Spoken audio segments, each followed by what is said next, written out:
출근길 묵상 365 이야기 묵상 2021년 11월 6일 사람 사랑의 유산 미네소타 프로젝트.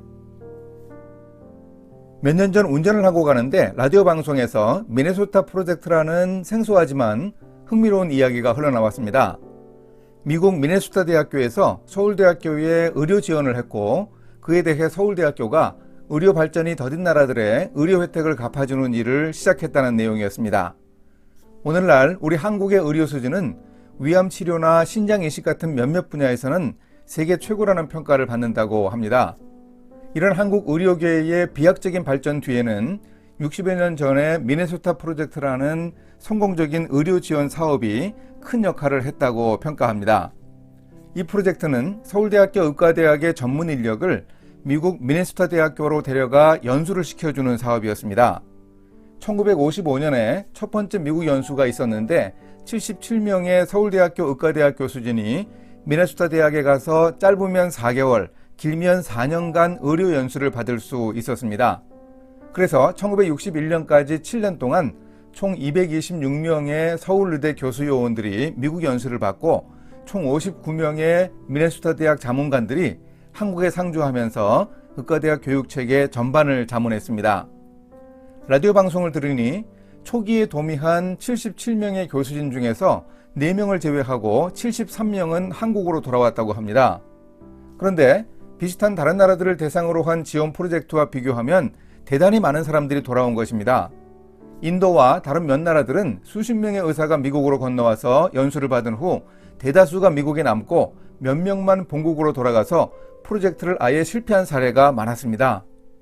당시 한국으로 돌아온 73명의 교수 요원들은 만약 미국에 머무르면 받을 수 있는 몇 배의 보수와 근무 여건 등의 좋은 조건들을 포기하고 귀국했습니다. 조국의 의료 발전을 위한 열정으로 돌아왔습니다. 그 의사들이 우리나라의 의료 발전에 크게 기여했다고 볼 수 있습니다.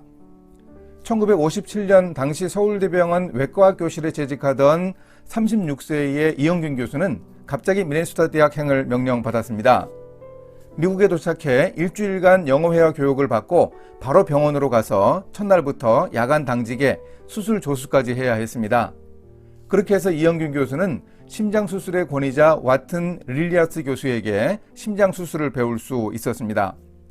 1년 예정이었던 연수였지만 더 배우기 위해 연수기간을 2년으로 연장하면서 당시 첨단 심장수술법을 배운 뒤 1959년에 귀국했습니다. 릴리아스 교수가 기증해준 인공 심폐기를 가지고 귀국했지만 국내 의료 여건은 정말 아무것도 없던 시절이었습니다.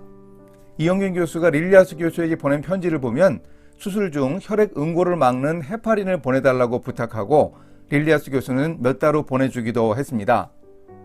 장비와 돈만 없었던 것이 아닙니다. 심장병 환자들은 밀려왔고 수술은 해야 했는데 살려낼 방법은 막연했습니다. 한 편지에서 이 교수는 자신의 심정을 이렇게 밝힙니다. 저는 수술 환자의 좌심방을 열 때마다 제발 인공 판막이 필요할 정도로 판막이 손상되어 있지 않기를 기도합니다. 인공 판막이 제대로 없으니까요. 그래서 환자의 좌심방을 열 때마다 늘 초조함을 감출 수 없습니다. 1959년에 최초로 개심술을 시행했지만 8살 아이는 수술을 마치고 6시간 후에 사망했습니다.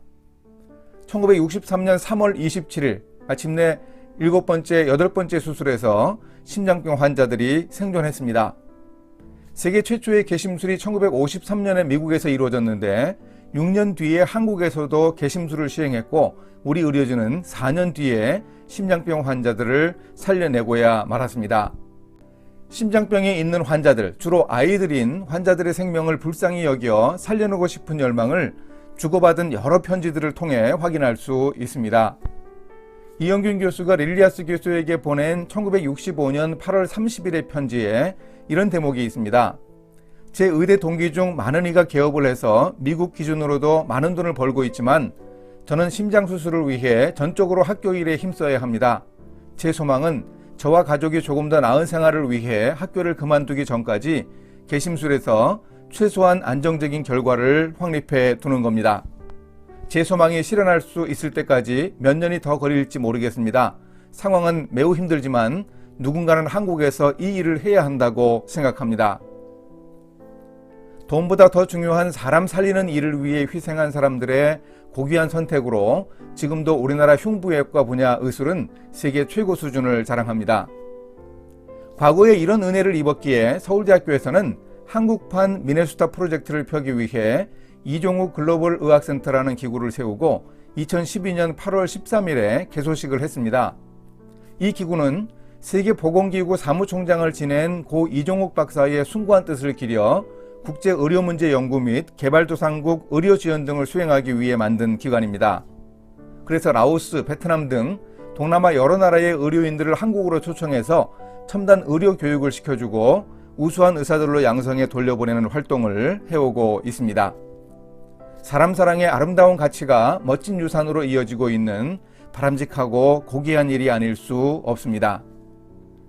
미네소타 프로젝트와 한국판 미네소타 프로젝트를 보면 사람의 생명을 살리기 위한 의료인들의 헌신이 유산으로 이어지는 모습이 아름답습니다.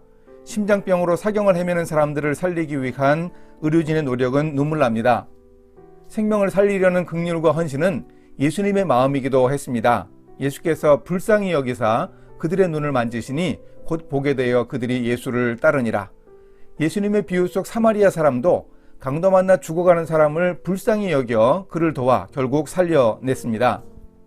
베드로도 말합니다. 마지막으로 말하노니 너희가 다 마음을 같이하여 동정하며 형제를 사랑하며 불쌍히 여기며 겸손하며 우리도 일하며 사람을 사랑하는 긍휼의 마음으로 사람들을 살릴 수 있어야 하겠습니다.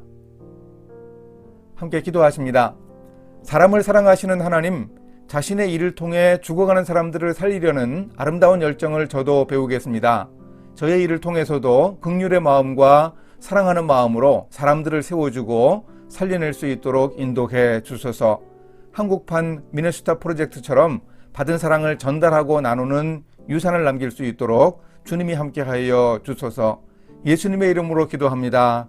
아멘.